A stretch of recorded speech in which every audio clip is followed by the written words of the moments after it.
Bismillahirrahmanirrahim. Assalamualaikum warahmatullahi wabarakatuh. Bapak Ibu sekalian, rekan-rekan semua, para pemerhati penerapan 17025 di laboratorium.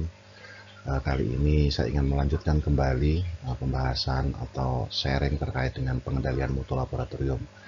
Dan bila pada video sebelumnya saya menyampaikan tentang pendahuluan, bagaimana kita melihat dari persyaratan klausul 7.7 dari 17025 ke dalam dianalogikan dengan proses pengendalian mutu produksi, maka pada kesempatan kali ini saya akan melanjutkan ke dalam bentuk konsep dasar, yaitu bagaimana kita menerapkan proses pengendalian mutu di laboratorium dengan melakukan analogi dari pengendalian mutu proses produksi. Jadi di dalam konsep dasar ini saya akan mencoba menjelaskan apa yang bisa digunakan sebagai sumber data, kemudian penyimpanan datanya seperti apa, dan harapannya bagian ini menjadi pengantar ke bagian-bagian berikutnya, yaitu bagaimana kita merekam data pengendalian mutu dengan kontrol charting, dan nanti pada bagian keempat adalah bagaimana kita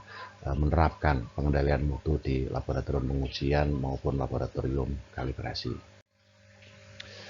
Nah, karena di dalam membahas pengendalian mutu di laboratorium atau penjaminan keabsahan hasil pengujian dan hasil kalibrasi sebagaimana dipersyaratkan di dalam 17025, di bagian pendahuluan saya menyampaikan bagaimana kita mengendalikan proses produksi ketika kita ingin memastikan bahwa kualitas produk kita ini sesuai dengan yang kita harapkan.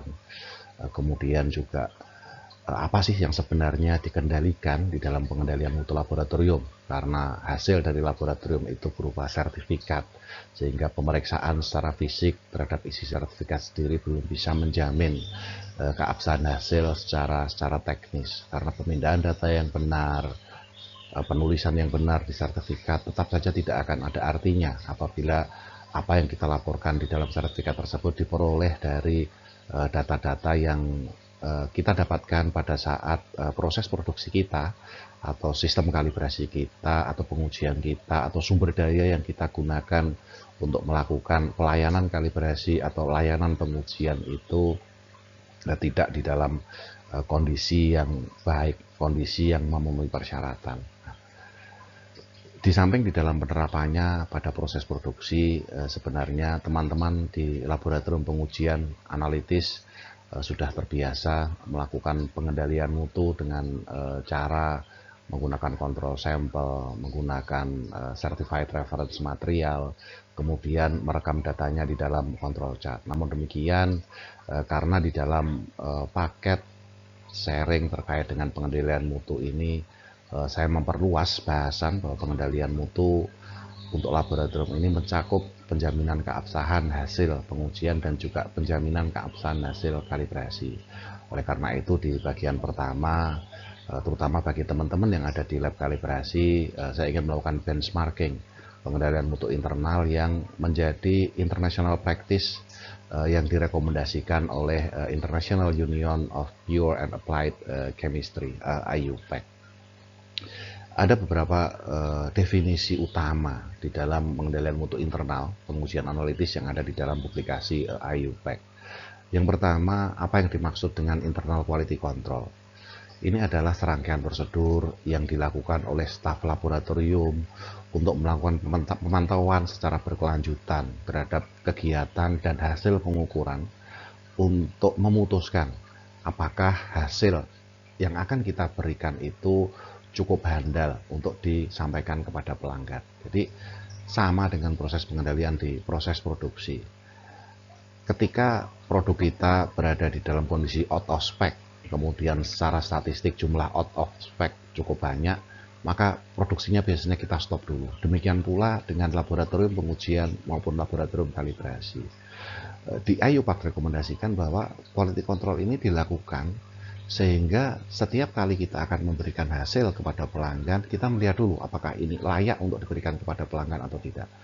Demikian juga untuk lab kalibrasi, kita sudah memperoleh sertifikat kalibrasi, kemudian pengecekan dilakukan oleh penyelianya atau manajer teknisnya, Internal quality control dimaksudkan untuk memastikan bahwa oh ini layak untuk diberikan kepada pelanggan, karena pada saat pelaksanaan prosesnya semua sumber daya kita di dalam keadaan terkendali dan proses kita lakukan dengan benar. Untuk melakukan pengendalian mutu internal di laboratorium berbeda dengan di proses produksi. Kalau di proses produksi yang menjadi batas-batas kendali kita adalah data-data dari karakteristik produk yang kita hasilkan. Tetapi bagaimana dengan laboratorium pengujian? Oleh karena itu, untuk melakukan pengendalian mutu internal, kita memerlukan sesuatu yang disebut dengan kontrol material atau bahan kendali.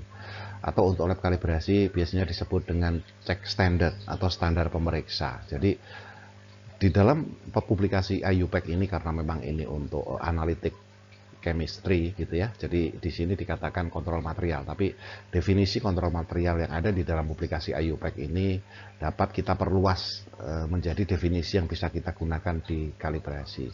Kontrol material atau kontrol sampel atau kontrol standard untuk lab kalibrasi ini adalah bahan atau bahan acuan atau standar atau alat ukur yang digunakan untuk pengendalian mutu internal, dan kemudian bahan kendali atau standar pemeriksa ini diperlakukan sama atau diperlakukan sama dengan apa yang biasa kita lakukan kepada sampel milik pelanggan. Jadi kalau itu kontrol sampel ya kita uji menggunakan prosedur pengukuran kita atau menggunakan prosedur pengujian kita. Kalau dia cek standar ya kita kalibrasi menggunakan prosedur pengukuran atau prosedur kalibrasi yang biasa kita gunakan untuk melayani. Sehingga apabila kita memiliki kontrol material yang stabil, maka hasil pengujiannya akan sama dengan data-data yang diperoleh sebelumnya. Dan ketika sistem kita mampu memperoleh data yang sama terhadap kontrol material ini dengan hasil-hasil yang kita peroleh sebelumnya, berarti sistem yang kita gunakan untuk mengkalibrasi, sistem yang kita gunakan untuk menguji ini juga akan memberikan hasil yang benar terhadap sampel atau alat ukur milik pelanggan. Kemudian di dalam pelaksanaan EQC, IQC menggunakan kontrol material, kita biasa mengenal kata-kata run atau analytical run. Ini adalah serangkaian pengukuran yang dilakukan pada repeatability condition, pada kondisi yang singkat, pada kondisi yang kita anggap sama. Jadi variasi-variasi yang terjadi pada kondisi yang kita anggap sama. Kemudian ketika kita melakukan internal quality control dan hasilnya baik, maka dapat dikatakan bahwa sistem pengujian kita ini fitness untuk penggunaannya atau cocok dengan tujuan penggunaannya. Jadi di sini yang dimaksud dengan fitness for purpose adalah tingkatan di mana data yang dihasilkan oleh proses pengukuran kita ini menyebabkan atau bisa menjadi dasar bagi pengguna untuk memberikan keputusan yang tepat baik secara teknis maupun secara administratif. Kita harus menyadari bahwa hasil uji yang kita berikan kepada pelanggan, hasil kalibrasi yang kita berikan kepada pelanggan, itu akan digunakan sebagai dasar bagi pelanggan untuk membuat keputusan. Kita selesai mengkalibrasi alat ukur milik pelanggan. Alat ukur itu oleh pelanggan digunakan sebagai standar. Maka hasil kalibrasi kita ini akan digunakan oleh pelanggan untuk menilai apakah dari hasil kalibrasi yang kita terbitkan, standar tersebut masih sesuai dengan batas keberterimaan yang ditetapkan oleh pelanggan kita. Jadi kita harus menyadari betapa pentingnya hasil pengujian, betapa pentingnya hasil kalibrasi bagi pelanggan kita. Kalau kita menguji sampel milik pelanggan, maka laporan uji kita itu nantinya akan digunakan oleh pelanggan. Apabila sampel itu adalah sampel prototipe dari produksi dia. Kalau dari hasil uji kita kemudian dibandingkan dengan spesifikasi yang diinginkan oleh pelanggan ternyata berbeda, implikasinya pelanggan perlu untuk membuat prototipe baru, dia perlu melakukan percobaan baru untuk memperoleh produk baru yang nantinya memiliki karakteristik yang sama dengan yang dia inginkan. Artinya kalau ternyata proses pengujian yang kita lakukan itu tidak benar, sehingga keputusan pelanggan untuk membongkar kembali prototipenya itu salah, maka kita akan sangat merugikan pelanggan tersebut. Nah, apa yang kita kontrol, apa yang kita kendalikan? Di dalam pengujian kimia, yang kita kendalikan di dalam internal quality control adalah sistem analitisnya.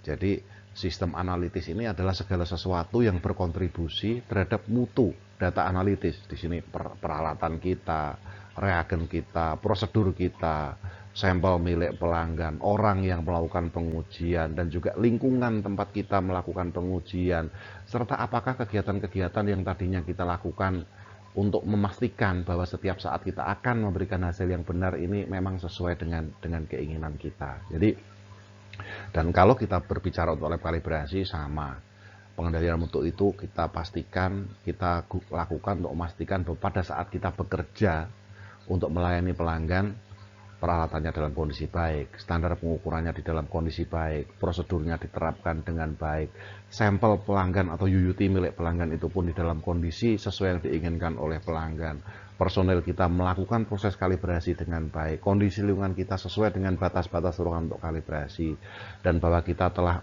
menyiapkan segala sumber daya yang diperlukan untuk memberikan pelayanan kepada pelanggan. Oke, berikutnya tujuan dan prinsip pengendalian mutu di laboratorium. Kita kembali sedikit ke bagian akhir dari bagian pendahuluan. Jadi pengendalian mutu dilakukan untuk apa? Untuk memastikan bahwa sebelum kita melaporkan hasil kalibrasi atau hasil pengujian kita kepada pelanggan, apakah data yang dilaporkan ini benar. Nah, kemudian mengendalikan mutu, ini artinya kita menjamin kebenaran dari data yang akan kita laporkan. Dan karena kebenaran itu merupakan lawan dari kesalahan, dan kesalahan itu yang tidak kita ketahui dapat kita kuantifikasi di dalam bentuk ketidakpastian.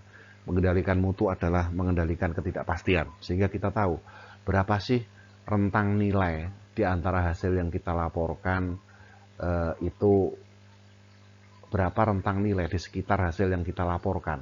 Karena ketika kita melaporkan satu, hasilnya tentunya tidak satu, bisa antara setengah sampai 1,5, bisa antara 9,95 sampai 1,05. Dan ketidakpastian ini merupakan rentang nilai di sekitar hasil yang kita laporkan, sehingga setiap kali pelanggan kita akan menggunakan hasil pengujian atau hasil kalibrasi untuk memutuskan, kita tahu berapa sih resikonya bahwa ketika kita menyatakan benar, itu ada hal-hal yang akan berada di luar nilai yang kita harapkan. Nah, pengendalian mutu diawali dengan proses karakterisasi ketidakpastian secara eksperimen.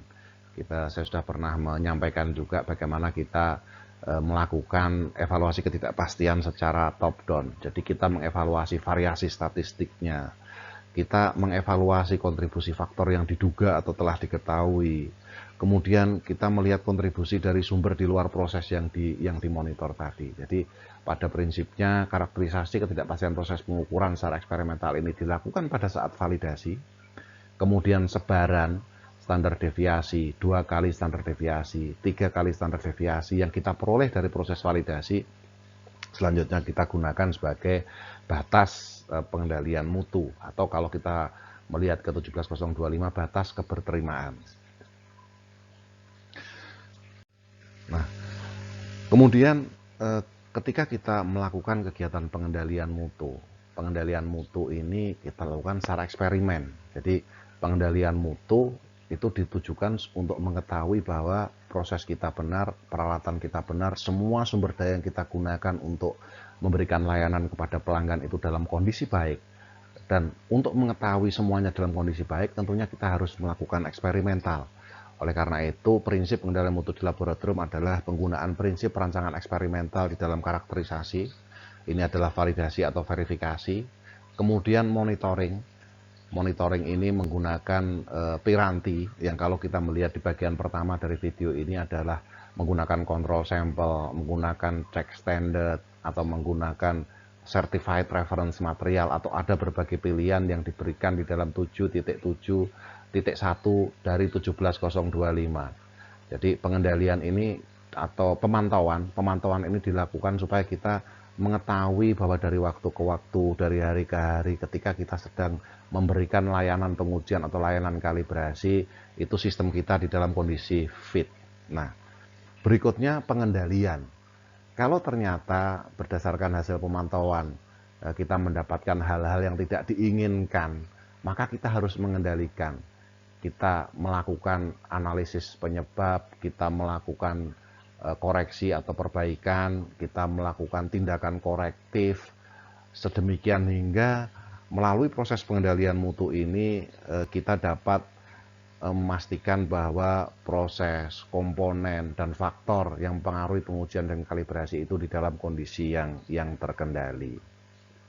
Nah, pemantauan dilakukan terhadap kinerja dan keadaan proses. Dan di dalam konsep pengendalian mutu, baik itu proses produksi maupun pengendalian mutu untuk laboratorium, maka kita biasanya menggunakan analisis statistik untuk memastikan bahwa kondisinya seperti ini, terkendali, laporkan hasil. Kondisinya seperti ini, tidak terkendali, pending dulu, kita perbaiki dulu, baru kemudian kita mengulang dan seterusnya. Nah, pengendalian mutu internal atau pengendalian mutu di laboratorium itu pada prinsipnya adalah proses pemantauan kinerja dan keadaan kendali statistik proses secara terus-menerus. Kemudian pemantauan itu dilakukan dengan mengumpulkan data standar kontrol sampel atau cek standar yang representatif. Bagaimana pemilihannya sudah sempat saya singgung di dalam bagian pendahuluan. Kemudian di dalam beban kerja normal laboratorium.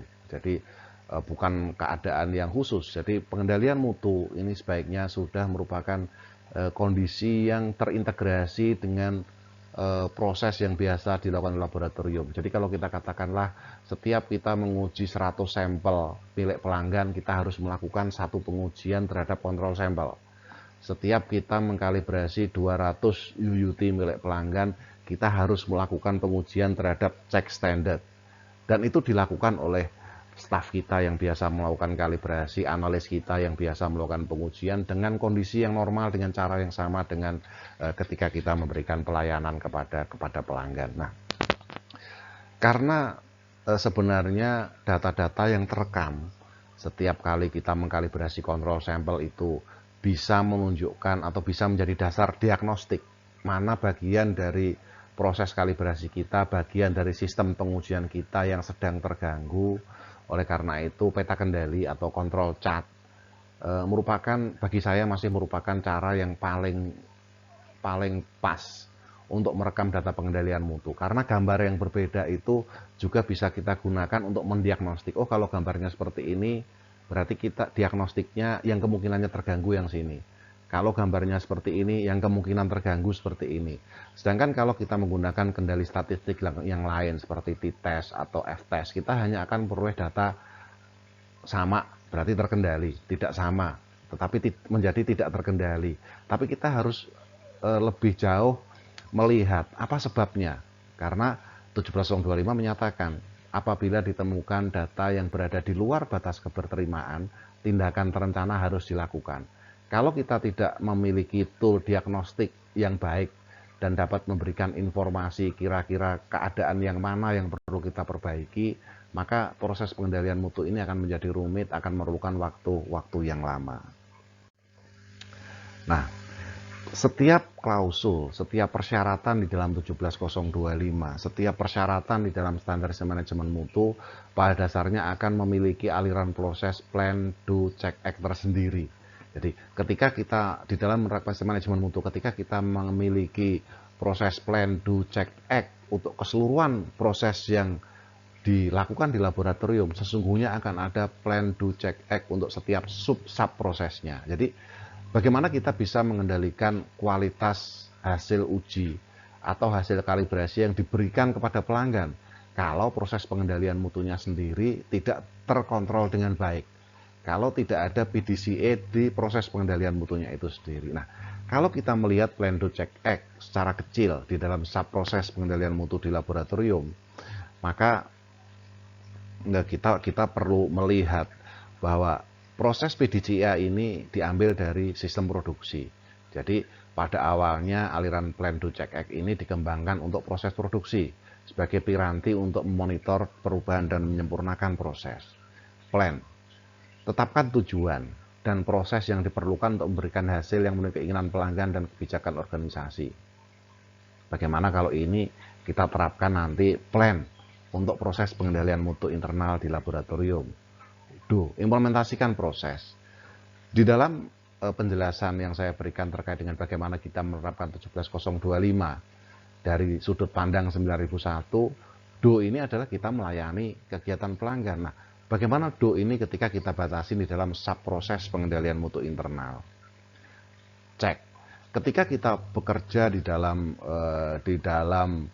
suatu laboratorium, maka cek di sini adalah proses pengendalian mutu internal itu sendiri. Nah, kemudian act itu artinya ketika kemudian ditemukan di luar batas atau kita temukan kondisi yang tidak baik, apa yang kita lakukan. Jadi kalau kita lihat plan to check act-nya, bagaimana kita melakukan secara terbatas di dalam sub proses pengendalian mutu internal di lab. Plan, identifikasi proses pengukuran, kegiatan kalibrasi apa yang akan kita kendalikan, proses pengujian apa yang akan kita kendalikan. Kemudian kita gunakan teknik pemodelan untuk membuat diagram proses, mana yang paling berpengaruh terhadap hasil uji, mana yang paling berpengaruh terhadap hasil kalibrasi. Dari situ kemudian kita memilih standar ke pemeriksa atau kontrol sampel yang mana yang paling tepat. Apakah kita harus menggunakan CRM yang tentunya mahal, atau kita cukup menggunakan turunan CRM sedikit mahal, atau kalau kita pernah ikut uji profisiensi, apakah mungkin kita menggunakan sisa sampel uji profisiensi. Bagi lab kalibrasi, apakah kita harus menggunakan standar yang setara dengan standar yang kita gunakan, atau kita cukup menggunakan satu jenis alat yang setara dengan jenis alat yang ada di dalam lingkup layanan kita. Ketika kita kemudian berbicara do di dalam pengendalian mutu internal, ini akan beririsan dengan proses validasi atau verifikasi. Jadi, kumpulkan data awal untuk pengendalian mutu internal. Ini adalah pelaksanaan proses validasi dan atau verifikasi. Apa yang bisa kita ambil dari dua rangkaian plan dan do ini? Artinya apa? Ketika kita melakukan validasi dan verifikasi, maka data-data itu merupakan basis data pengendalian mutu.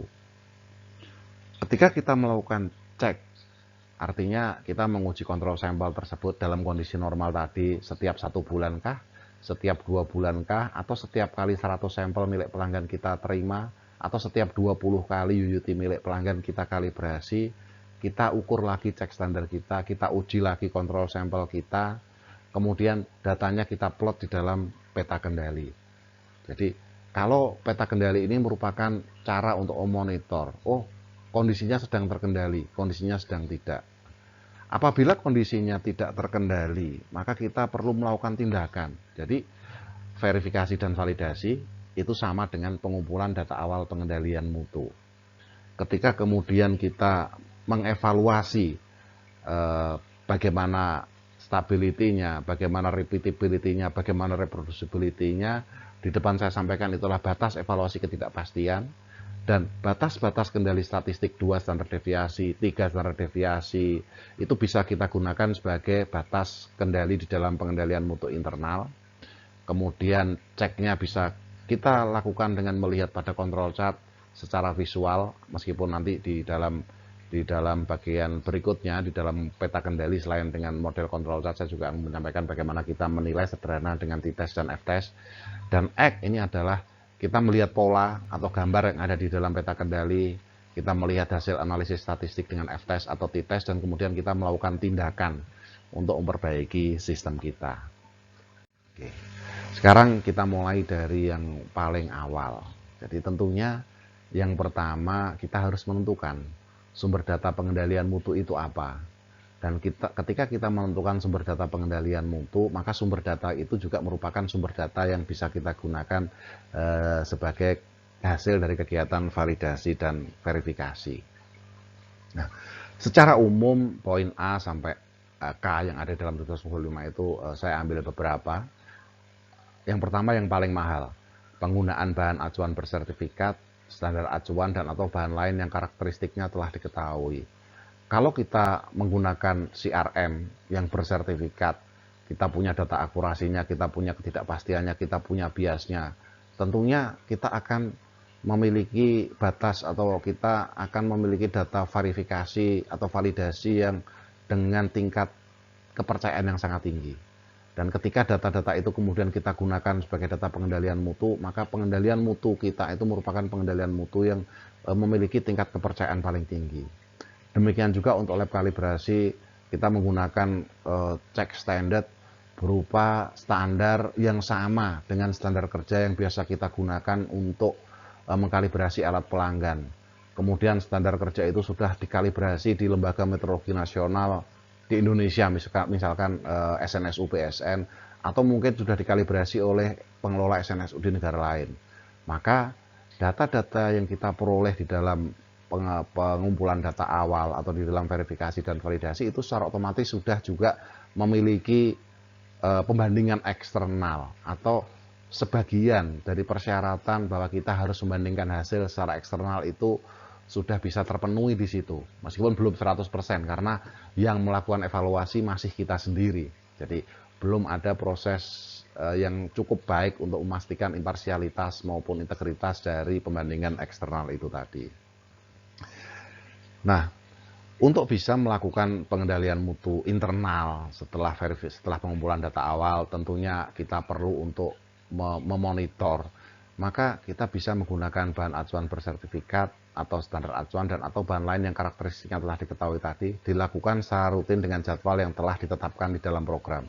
Nah, kalau kita menggunakan bahan acuan bersertifikat atau standar acuan yang memiliki sertifikat eksternal, kemudian sertifikat eksternal itu kita gunakan untuk acuan ketika kita membandingkan dengan hasil kita, maka secara otomatis di situ akan dinilai overall system. Apabila hasilnya baik, berarti standarnya dalam kondisi baik. Apabila hasilnya baik, berarti personelnya di dalam kondisi baik.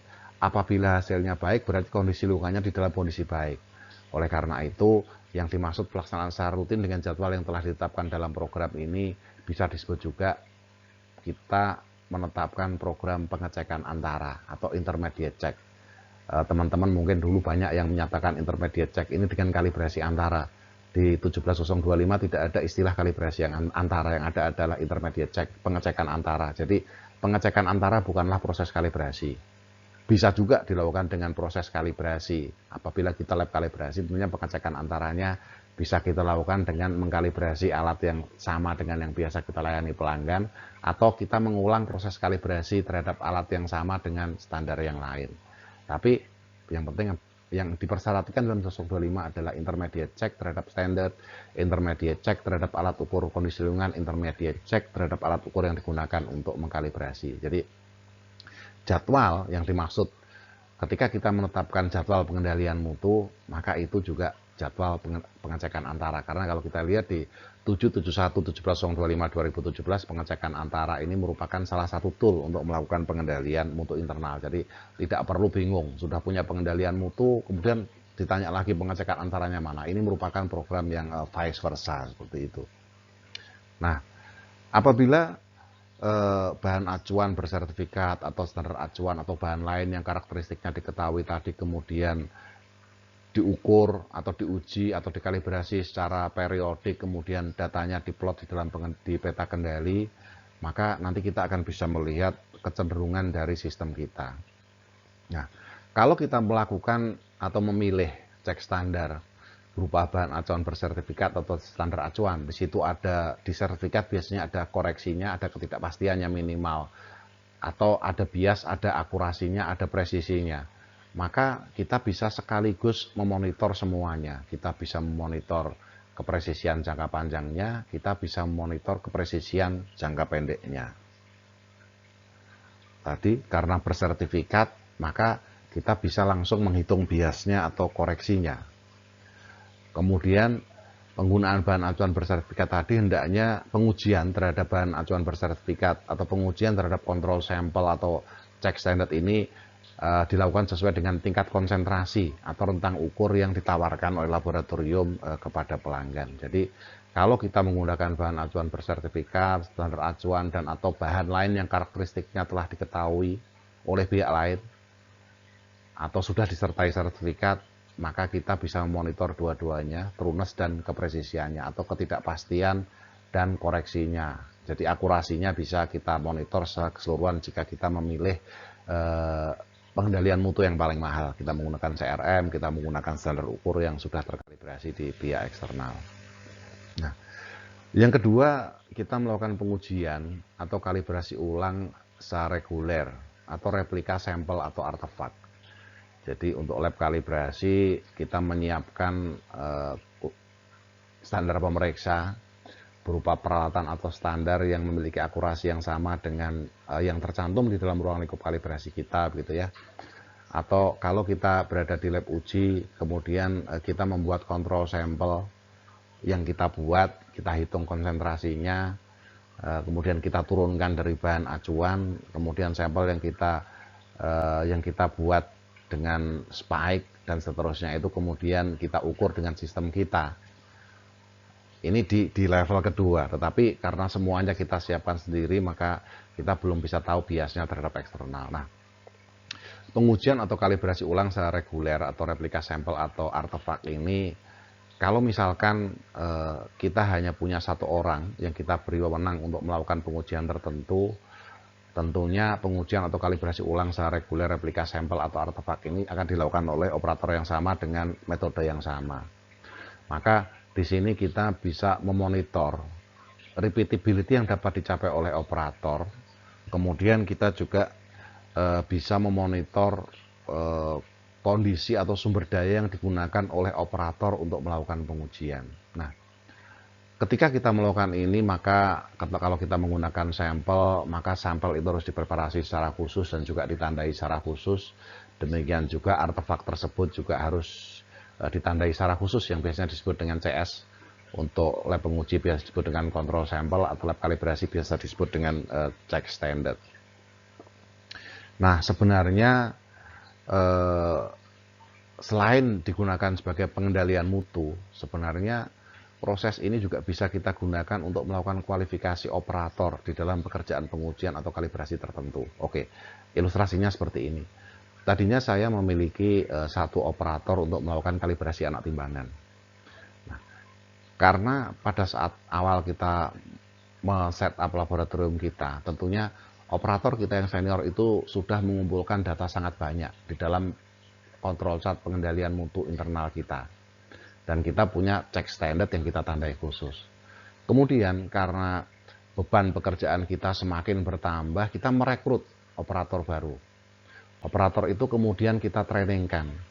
17025 menyatakan bahwa tanggal pemberian wewenang kepada seorang teknisi atau seorang analis untuk mulai melakukan kalibrasi itu harus ditetapkan. Kita sering lupa itu. Nah, sebenarnya ini bisa kita gunakan untuk proses kualifikasi. Operator baru ini kita minta untuk mengkalibrasi check standard.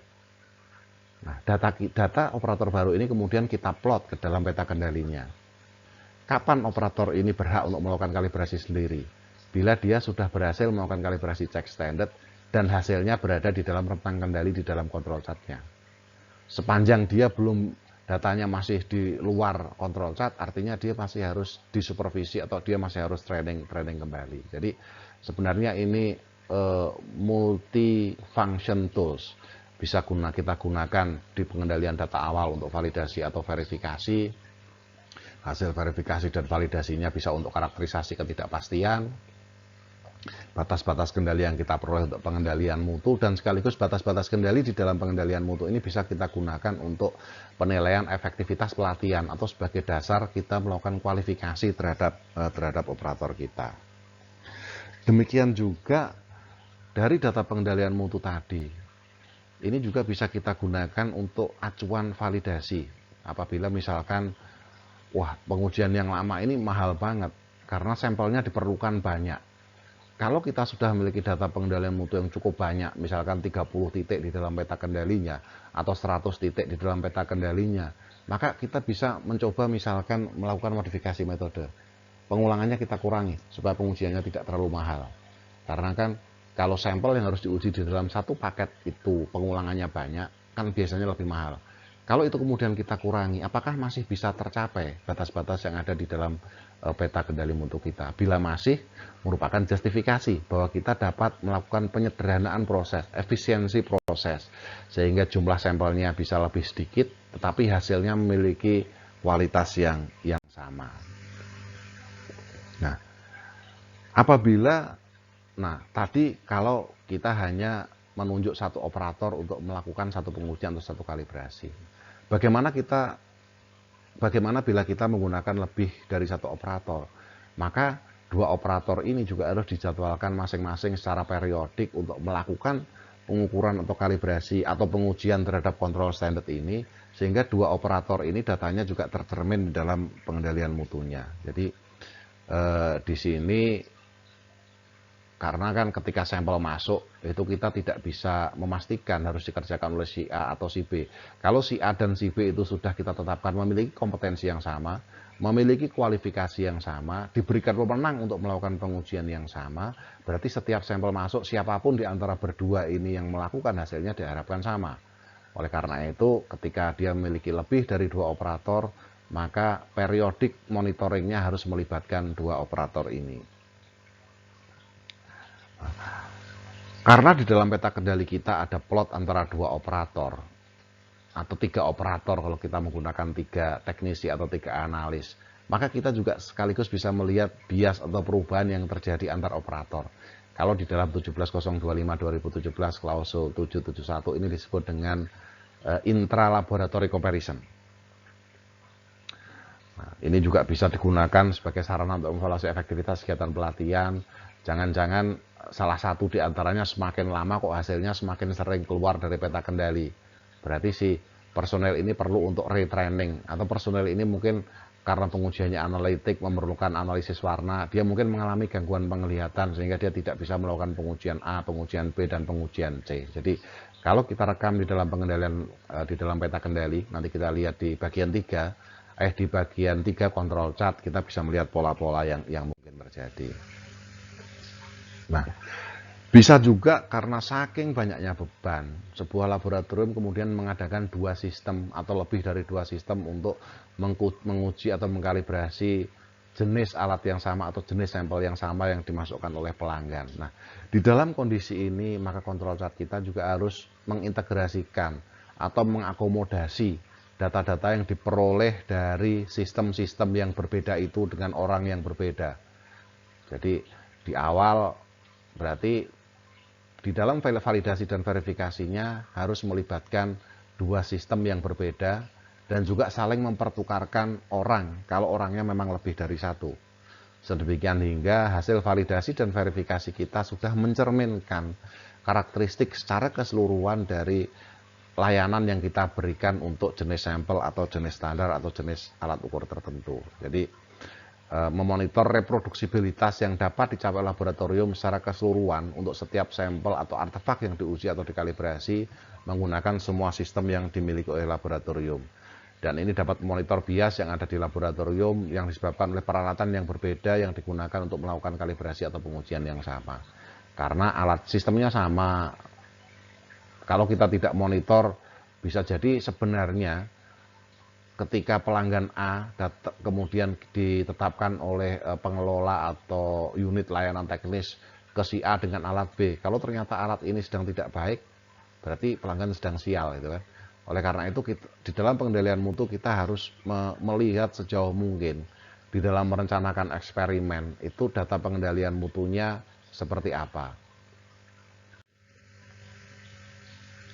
Nah, bisa juga ini secara umum setiap laboratorium biasanya memiliki pelanggan tetap. Artinya apa? Setiap tahun pelanggan A itu selalu mengkalibrasikan alat itu ke laboratorium kita. Ini juga bisa kita gunakan sebagai piranti untuk initial alert, peringatan awal gitu ya. Jadi saya punya laboratorium kalibrasi anak timbangan. Saya biasa mengkalibrasi anak timbangan milik PTA. Dari tahun ke tahun kita bisa melihat koreksinya, ketidakpastiannya, kemudian kita rekam.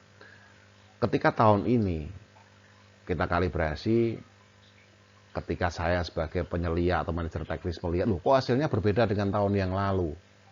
Berbedanya seberapa jauh? Kita tentunya ketika hasil itu berbeda, tentunya kita akan punya yang paling gampang, wah alatnya udah rusak tuh hasilnya berbeda. Belum tentu juga. Jangan-jangan hasilnya berbeda karena sistem kita yang sedang tidak benar. Artinya apa?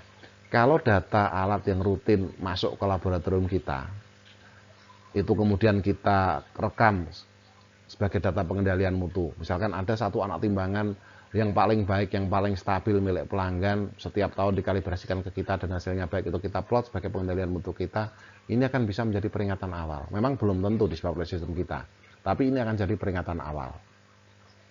Demikian juga saya lab uji pangan. Ada pabrik yang setiap tahun selalu mengirimkan sampel produknya ke laboratorium kita untuk jenis produk yang sama, merek yang sama. Kalau ini kita rekam dengan baik, kita akan bisa melihat konsistensinya. Dari tahun ke tahun ternyata sama, tapi tiba-tiba ketika pabrik tersebut kembali memasukkan sampel ke kita, loh, kok hasilnya berbeda jauh? Sama, ini bisa kita gunakan sebagai peringatan awal. Bila pemasok atau pelanggan lab mempunyai riwayat sampel yang stabil, data yang diperoleh dapat diplot dalam peta kendali untuk memonitor kepresisian laboratorium. Dapat dibandingkan dengan data yang telah dipublikasikan tentang daya ulang dan daya reproduksi dari metode baku untuk mengkonfirmasi kemampuan laboratorium dalam melaksanakan pengujian atau kalibrasi menggunakan metode baku. Nanti ada tentunya rule, kalau sekali keluar itu kan belum tentu keluar, harus diulang berapa kali begitu. Jadi nanti ini merupakan dasar-dasar sebelum kita memutuskan. Nah, 3 tadi sebenarnya merupakan ringkasan dari klausul 771A sampai K yang ada di dalam 025 2017. Jadi kira-kira kalau dikelompokkan penggunaan bahan acuan bersertifikat, kemudian membandingkan hasil yang berkorelasi. Nah, kemudian yang terakhir 772 ini adalah partisipasi di dalam program uji profisiensi atau bentuk uji banding lab lainnya. Jadi kalau kita tidak punya pembandingan dengan pihak eksternal, hasilnya bisa jadi ketika kita uji kontrol saat pengendalian mutu kita terlihat sama terus. Tetapi sama itu kan belum tentu baik. Bisa jadi itu konsisten salah, bisa jadi juga itu konsisten benar. Oleh karena itu 705 mensyaratkan laboratorium harus melakukan pembandingan eksternal. Jadi membandingkan kinerja dan kesebandingan data terhadap kelompok yang lebih besar yang melakukan pengujian atau kalibrasi yang sama. Mekanisme pemberian peringatan yang berguna mengenai beberapa kesalahan yang mungkin terjadi di dalam teknik, operator, atau peralatan yang mungkin tidak bekerja seperti yang diharapkan. Mekanisme untuk mengestimasi reproduksibilitas dari metode pengujian atau kalibrasi tertentu, dan mekanisme konfirmasi pengendalian mutu internal lab yang dilakukan tanpa menggunakan bahan acuan bersertifikat atau standar acuan. Jadi kira-kira akan ada berbeda. Ada satu lab A mengajukan memiliki ruang lingkup untuk sampel 1. Lab B juga memiliki ruang lingkup untuk pengujian jenis sampel 1. Lab A ini validasinya menggunakan CRM, kemudian sampel untuk CRM itu kita gunakan untuk pengendalian mutu, sedangkan lab B tidak. Kalau itu diakses, mungkin yang lab A dia belum mengikuti uji profisiensi, mungkin tempuannya hanya belum menetapkan program uji profisiensi. Karena kalau saya sebagai asesor bisa melihat bahwa validasi dan verifikasinya dilakukan secara objektif, minimal hasil dari lab A ini sudah pernah dibandingkan dengan lab eksternal, yaitu penerbit sertifikat bahan acuan atau standar cek standarnya. Sedangkan lab B, dia hanya menggunakan blank sampel dengan spike. Dia hanya menggunakan alat ukur yang tidak ada sertifikat kalibrasinya. Wah, ini berarti dia belum memenuhi persyaratan yang 772 karena hasilnya belum dibandingkan dengan kelompok yang lebih besar atau pihak eksternal untuk mengkonfirmasi biasnya secara lebih baik. Oke, berikutnya bila tadi adalah sumber datanya bisa seperti itu. Kemudian standar-standar atau sampel pemeriksa. Kita sedikit mendalami apa itu kontrol sampel atau cek standar. Proses pengukuran di lab dapat dikendalikan melalui pengukuran terhadap suatu kontrol sampel atau cek standar. Nah, apa itu kontrol sampel atau cek standar? Kontrol sampel atau cek standar adalah standar atau sampel yang digunakan sebagai bagian dari proses pengendalian mutu hasil kalibrasi atau pengujian untuk memberikan pemeriksaan terhadap standar atau alat ukur untuk menjamin bahwa standar atau alat ukur atau alat uji, hasil pengukuran dan proses pengukuran berada di dalam batas statistik yang dapat diterima. Nah, Contoh standar sampel pemeriksa itu apa? Tadi kita sudah membahas terkait dengan ada bahan acuan dan seterusnya. Nah, contohnya adalah hasil kalibrasi. Nah, jadi kalau tadi adalah barangnya, ketika kita berbicara kontrol cat, dari barang itu apa yang kemudian diplot? Nah, sebenarnya kalau tadi kontrol sampel, maka monitoring tool yang ada di dalam kontrol cat ini adalah data yang diplot. Yang pertama adalah hasil kalibrasi atau hasil pengujian terhadap artefak atau sampel yang stabil dan diketahui nilainya. Oke, berarti ketika kita menggunakan check standard atau kontrol sampel berupa CRM, maka yang diplot di dalam kontrol cat ini hasil kalibrasi atau pengujian terhadap check standardnya. Tapi bisa juga saya lab uji. Nah, karena kita memerlukan proses pengujian yang sangat teliti, maka selain punya kontrol sampel tadi, kita juga memiliki satu reference system. Jadi saya sebagai lab uji membeli dua sistem. Yang satu kita gunakan untuk sehari-hari melayani milik pelanggan, yang satu hanya untuk pembanding. Nah, ketika kita memiliki dua sistem, yang satu hanya kita gunakan untuk pembanding dan satu untuk melayani pelanggan, maka yang kita plot di dalam peta kendalinya adalah perbedaan antara dua nilai tadi. Jadi bisa juga saya ruang lingkup kalibrasi saya adalah kalibrasi anak timbangan kelas E2. Nah, yang kita gunakan sebagai cek standar secara fisik bukan E2, tapi saya membeli dua anak timbangan kelas E1 kembar. Yang satu kita simpan sebagai cek standar, yang satu kita gunakan untuk melayani pelanggan. Nah, apa yang kita plot? Sesekali kita mengkalibrasi anak timbangan milik pelanggan dengan standar kerja, misalkan setiap 20 sampel, maka sampel ke-20 kita uji dua kali. Satu menggunakan standar kerja, satu menggunakan cek standar. Yang diplot di dalam peta kendali adalah deltanya. Tapi ini sangat mahal. Karena kalau kita harus membeli standar kembar, artinya investasinya duplikasi, yang satu tidak bisa digunakan untuk melayani. Nah, biasanya cek standar atau sampel pemeriksa menggunakan perbedaan nilai dua standar yang diperoleh dari proses kalibrasi ini biasanya hanya digunakan oleh laboratorium-laboratorium yang menginginkan rasio akurasi antara lab kalibrasi, rasio ketidakpastian antara UUT dan standarnya sangat-sangat kecil. Atau untuk lab uji memang selain dari perbedaan yang bisa dideteksi dengan CRM, perlu melakukan pembandingan antara dua sistem untuk memperoleh ketelitian yang lebih tinggi. Jadi poin 2 ini bisa lebih mahal dari poin 1 karena memiliki dua standar yang kembar dan satu standar ini memang tidak digunakan untuk melayani. Bisa juga perbedaan nilai antara hasil uji atau kalibrasi terhadap sampel yang sama menggunakan sistem uji atau sistem kalibrasi yang berbeda. Bisa juga hasil kalibrasi standar acuan atau alat ukur atau alat uji yang direkam dengan baik. Jadi kalau kita punya alat uji atau katakanlah kita punya spektrofotometer yang setiap saat kita buat kurva kalibrasinya setiap kali kita belum menguji, maka hasil dari pembuatan kurva kalibrasi itu dapat kita plot jangka panjangnya, sehingga setiap saat kita bisa melihat trennya sesuai dengan yang awal atau tidak.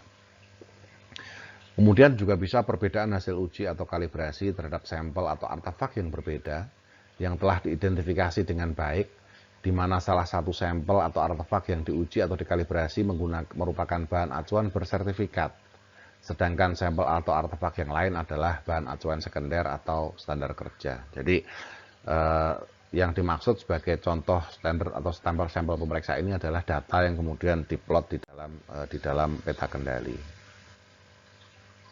Nah, untuk bisa mengendalikan proses pengukuran atau pengujian atau kalibrasi, sebaiknya kita memilih standar atau sampel pemeriksa yang menduplikasi barang yang diuji atau yang dikalibrasi, dapat mengevaluasi variabilitas maksimum dan bias proses di dalam jangka panjang, mempunyai nilai rata-rata hasil dari pengukuran berulang yang layak secara statistik, atau nilai acuan hasil pengujian atau kalibrasi lengkap dengan pernyataan ketidakpastiannya.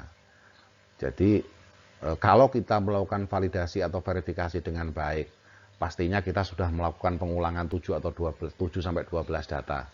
Maka batas pengendalian mutu tadi hendaknya tidak dilakukan dengan satu pengukuran, tapi menggunakan good validation process atau good verification process, sehingga ketika dihitung rata-ratanya itu cukup handal untuk mewakili seluruh keadaan. Demikian juga ketika kita menghitung 2 standar deviasi atau 3 standar deviasi, maka 2 standar deviasi atau 3 standar deviasi tadi cukup reliable atau cukup handal untuk mengestimasi sebaran atau potensi kesalahan yang terjadi di sistem kita. Akan lebih baik lagi kalau kita memiliki nilai acuan yang diperoleh dari lab eksternal atau nilai acuan sebagai pembanding yang bebas dari sistem yang dimonitor untuk menjamin bahwa bias proses dan standar atau alat ukur dapat dideteksi juga. Berikutnya jumlah data. Jadi ini kita kembali ke statistika dasar. Kalau kita hanya punya 2-3 pengukuran, memang kita mulai bisa menghitung rata-rata. Tetapi ingat, karena 17025 itu merekomendasikan ketidakpastian di tingkat kepercayaan 95% dengan K sama dengan 2. Tapi kalau kita hanya punya 3 data, kemudian kita hitung derajat kebebasannya N-1, 2. Wah, pengalinya masih tak hingga, mendekati tak hingga. Jadi 2-3 belum bisa kita gunakan sebagai penetapan batas kendali. Dengan kata lain, validasi dan verifikasi tidak mungkin bisa dilakukan hanya dengan 2 atau 3 hasil pengujian atau pengukuran tunggal. Di dalam good practice untuk validation and verification biasanya kita menggunakan minimal 7 data. Ini juga sering kita lakukan ketika uji banding itu minimal harus berapa lab sih, atau uji profisiensi 7 lab atau 8 lab. Kalau kita lihat di tabel T students, kalau kita sudah punya 7 pengukuran, artinya kita punya derajat kebebasan 6, maka K-nya itu kalau kita hitung atau faktor studensinya sudah 2,38. Jadi sudah bisa kita bulatkan kedua. Dan baiknya memang 7-12 atau bisa kita ambil 10. Jadi kalau berapa pengulangan minimal yang harus kita lakukan ketika kita melakukan validasi atau verifikasi proses pengujian atau kalibrasi, ya antara 7-12. 7 cukup, 12 lebih baik. Dan 7-12 itu hendaknya dilakukan di hari yang berbeda. Nah, tapi apakah itu sudah cukup layak untuk mengestimasi atau menghitung ketidakpastian pengukuran? Jadi di dalam video saya sebelumnya terkait dengan verifikasi atau validasi, bahwa hasil verifikasi atau validasi ini adalah estimasi awal ketidakpastian.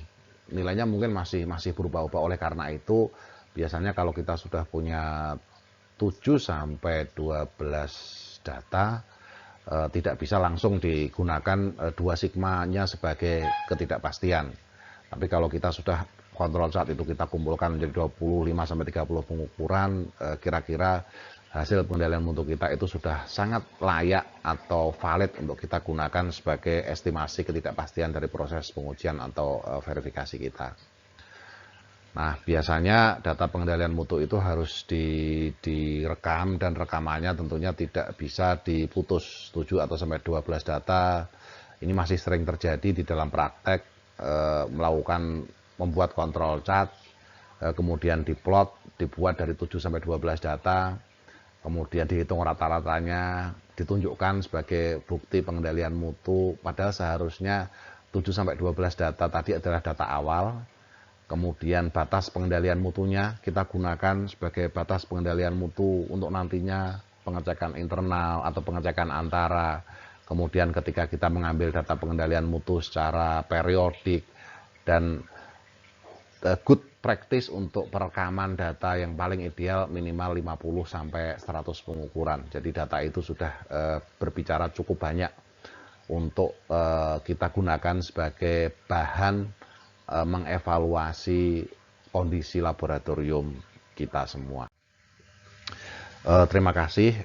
Jadi pada bagian ini, di bagian konsep dasar, kita berbicara sampai dengan jumlah data yang direkomendasikan baik untuk pengumpulan data awal atau verifikasi atau validasi, kemudian jumlah data yang cukup kira-kira untuk kita gunakan sebagai klaim bahwa oh kalau lab kalibrasi ini loh ketidakpastian dari hasil pengendalian mutu kita sudah ada 30 data, ternyata kalau kita hitung standar deviasinya bisa mencapai lebih kecil dari ketidakpastian di dalam CMC. Oleh karena itu saya ingin ngeklaim mengecilkan CMC.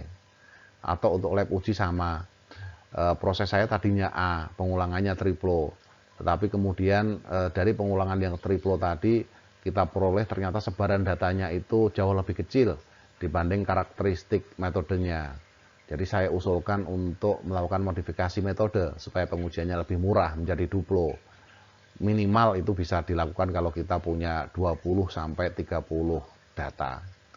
Dan perekaman untuk menyatakan bahwa lab kita di dalam kondisi yang stabil terus-menerus itu minimal dilakukan 50 sampai 100 data. Demikian bagian kedua atau konsep dasar dari pengendalian mutu internal untuk pengendalian mutu untuk laboratorium pengujian dan kalibrasi.